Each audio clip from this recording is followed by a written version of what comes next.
আসসালামু আলাইকুম দর্শক, আশা করি সবাই ভালো আছেন।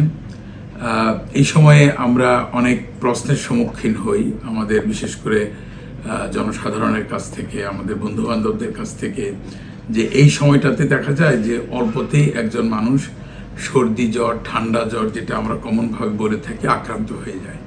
এর কারণ কি? এই প্রশ্নটা সচরাচর আমি পেয়ে থাকি।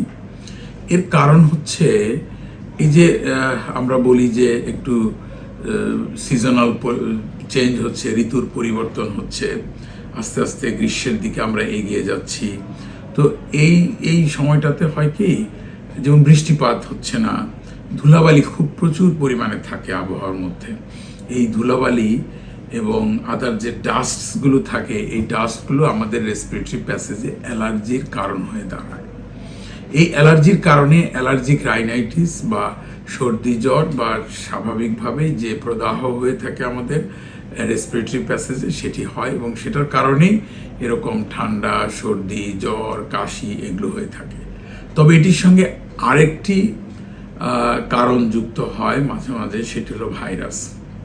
এর মধ্যে দেখা যায় যে ফ্লু ভাইরাস এবং আদার যে সমস্ত রেসপিরেটরি ভাইরাসগুলো আছে, রেসপিরেটরি সিনসাইটিয়াল ভাইরাস, আরও কিছু ভাইরাস আছে যেগুলো এটার মধ্যে যুক্ত হইতে পারে, এবং এর মধ্যে অনেক সময় কোভিডও এসে যুক্ত হইতে পারে। কোভিডও একটি রেসপিরেটরি ভাইরাস।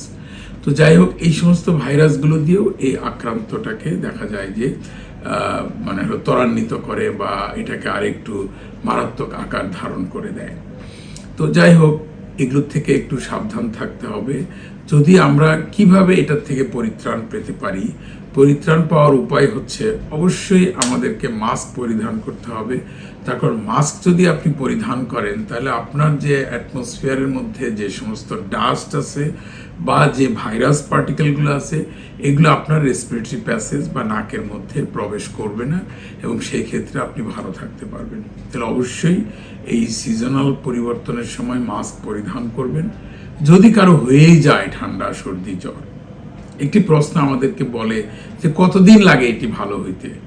আসলে সাধারণভাবে যদি এটির কোনো জটিলতা না দেখা যায়, তাহলে 7 দিনের মধ্যেই আমরা দেখতে পাই যে সাধারণত ভালো হয়ে যায়।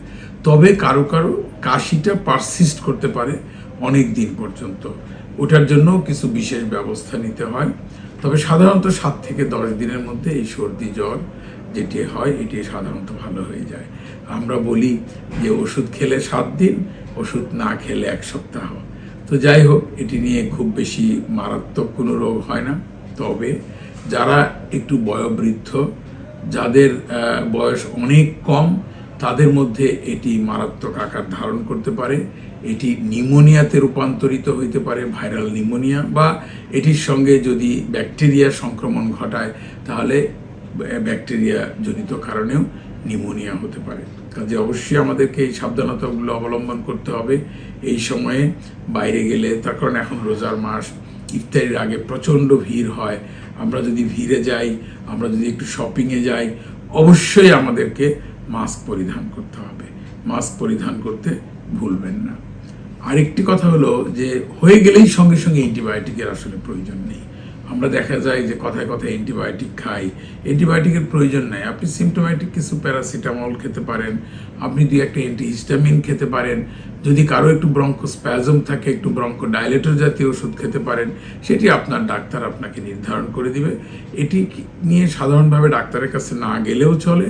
তবে যার সিমটমটা একটু বেশি হবে, যার একটু বেশি প্রলম্বিত হবে লক্ষণগুলো, তখন অবশ্যই আপনারা ডাক্তারের পরামর্শ নিতে ভুলবেন না।